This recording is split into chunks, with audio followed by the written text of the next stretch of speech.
Қымбатты, құрметті мұсылман әпке қарындастарым, әурет жерді жабу бұл парыз, бұл сүннет емес.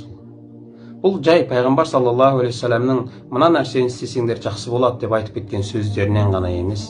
Не болмаса пайғамбар саллаллаху алейхи вассаламның әйелдерінің бірі осы амалды орындағандықтан бір жақсы амал деп орындайтын нәрсе емес.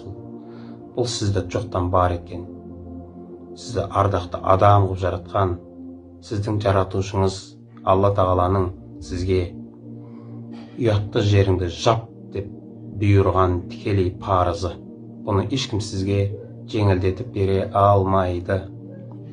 Тура сол сияқты қазір өзіміздің арамызда кейбір қауымдар бар, осы тірлікпен айналысып жүрген. Қараңызшы, адамдарды атымен бірін-бірімен ұрыстырып, әлек қылып алдап жүр, аттарымен, бірақ негізгі мақсатын айта алмай жатыр. Не дейді? Хиджаб бұл қазақтардың емес, бұл арабтардың деп айқайлап жүргендер бар ғой. Дұрыс, жарайды. Аты ғой бұл. Бұл матаның аты ғой, ол хиджаб деген. Хиджаб кимей-ақ қойыңыз. Негізі хиджаб деген ол қазақша кимешекті де орысша платок, арабша хиджаб болады ғой енді. Аты ғана бұл негізі. Бірақ бәрі сол бір мата еді ғой. Әлбетте ана қап-қара тұмшалануды айтып жатқан жоқ, енді ол басқа, оның жөні басқа. Қызыл, жасыл, көк маталар бар ғой. Солар жайлы айтып жатырмын. Бірақ қараңызшы, мейлі сіз хиджаб киесіз ба, орамал киесіз ба, кимешек киесіз ба, басыңды бір газетпен орап аласың ба, мысал үшін, әйтеуір бір матаны жауып аласың ба, білмеймін. Маңыздысы ол не, ол басында жабылып тұрған материалдың аты маңызды емес. Маңыздысы Алланың бұйрығы ұятты жерінің жабық болуы.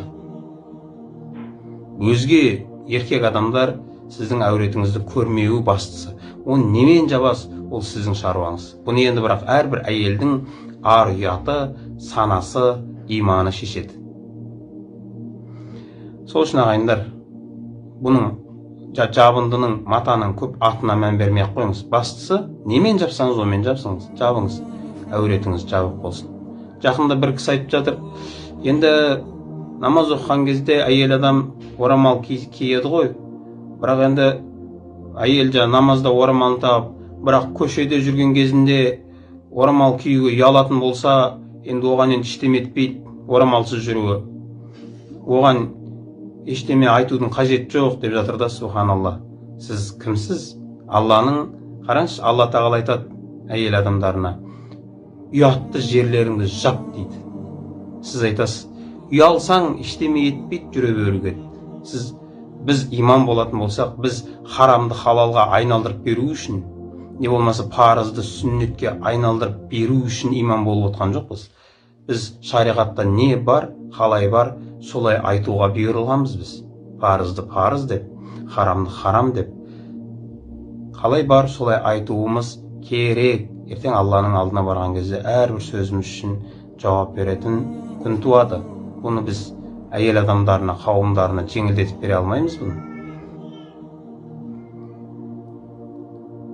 Қарасаңшы, біздерде екі жол бар.